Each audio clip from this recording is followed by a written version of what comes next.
Hi పిల్లలు, చోచో kid ఛానల్కి welcome. ఎలా ఉన్నారు? నేనైతే చాలా బాగున్నాను. మీరు కూడా చాలా బాగున్నారు కదా. రోజులానే ఈరోజు కూడా మీకోసం ఒక మంచి కథను తీసుకొచ్చాను. అదేంటో వినేద్దామా? అనగనగనగా ఒక ఊరిలో ఒక రైతు ఉండేవాడు. ఆ రైతు దగ్గర ఒక కోడి, బాతు, నక్క, పంది, ఈ 4 జంతువులు ఉండేవంట. ఇవి ఎంతో స్నేహంగా ఉండేవి. అయితే కోడి మాత్రం కష్టపడి పని చేసేది. మిగతా జంతువులు మాత్రం సోమరిగా ఉండేవి. ఇలా ఉండగా ఒకరోజు కోడికి కొన్ని మొక్కజొన్న గింజలు కనిపించాయి. వాటిని చూసి వీటిని ఎవరు నాటుతారు అని అడిగింది మిగతా జంతువులని. నేను నాటను అని 3 జంతువులు అన్నాయి. సరే అని కోడి తన కాళ్ళతో మట్టిని కొద్దిగా పెకలించి మొక్కజొన్న గింజలను నాటింది.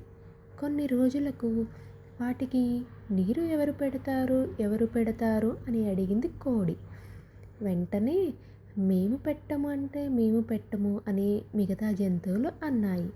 సరే అని కోడి వాటికి నీరు పెట్టింది.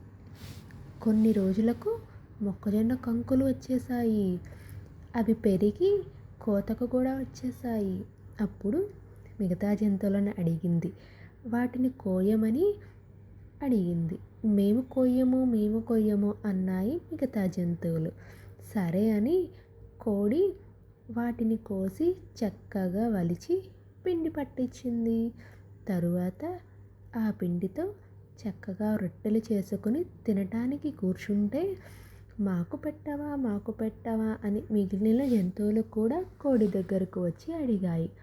మొక్కజొన్న గింజలను నేను నాటను, మొక్కలకు నీరు పెట్టను, కంకులను కోసి పిండి పట్టించను, రొట్టెలు చేసుకుంటే మాత్రం ఇప్పుడు వస్తారా తినటానికి అని అంది కోడి. మీరు కూడా నాకు సహాయం చేసి ఉంటే ఈరోజు రొట్టెలు పెట్టేదాన్ని కదా. మీరు ఏమాత్రం నాకు సహాయం చేయలేదు.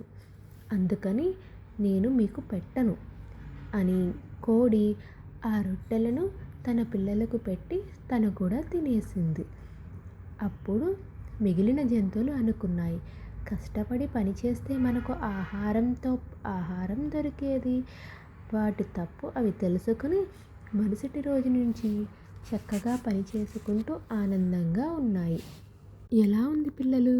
కథ నచ్చిందా మీకు? ఈ కథ గురించి ఒక చిన్న మాట. మనం ఎప్పుడైతే కష్టపడి పని చేస్తామో ఆ కష్టానికి తగ్గ ఫలితం మనకు ఖచ్చితంగా దొరుకుతుంది. కాబట్టి ప్రతి ఒక్కరూ కష్టపడి జీవించాలి.